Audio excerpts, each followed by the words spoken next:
The state track and field meet is one of the biggest weekends of the entire year in La Crosse. The city brings in about $3.5 million over the two-day event. News 8's Kyle Dimke spoke with parents and coaches today to see just how expensive the weekend can get for them. He joins us now live from the meet over at UW La Crosse with the story. Hi, Kyle.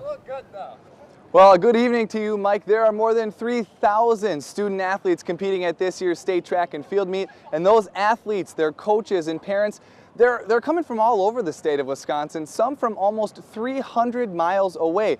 Now, we talked to some of those people out here today, and they're saying they're spending hundreds of dollars to be here in La Crosse, this weekend, but they all say the same thing: it's well worth it.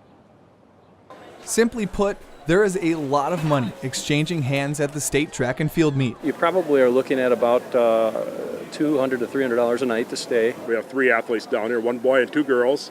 Just got t-shirts for our 2 girls, and then with their names and event on it, that was $72. You can figure a weekly paycheck might come in pretty close to being here for some people. Jim and Stacy Sheik traveled about 150 miles to La Crosse from Oshkosh to watch their son compete. And with 8 kids, the parents say they've learned how to budget. We packed coolers, so we tried to bring our costs down. We've got all of our sandwiches, and going online and buying tickets early and parking passes was a good idea. Robert McLeod is an assistant coach from Ashland, Wisconsin. His team has about 500 miles round trip in gas just to get to and from La Crosse. Not to mention the $1,000 in hotels for the 2 nights. Plus we got meals and for tonight, tomorrow, and then the long drive back. So it's a lot of money. You can see why they make good money down here in La Crosse. And McLeod is right. The city of La Crosse sees about $3.5 million flowing into local businesses and hotels. It definitely is probably our busiest weekend in the entire year.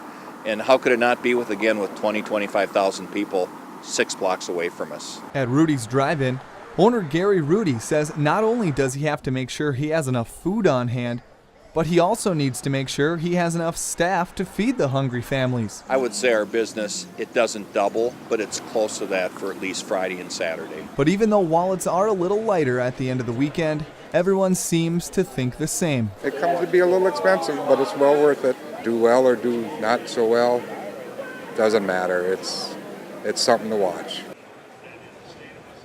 And now this big meet is not only benefiting just the city of La Crosse, but there's hotels booked all over the Coulee region. We've heard hotels are booked in Onalaska, West Salem, and Sparta, all the way into Winona as well. And one family even told me they were going to be camping. They thought about camping instead because they couldn't find a hotel locally.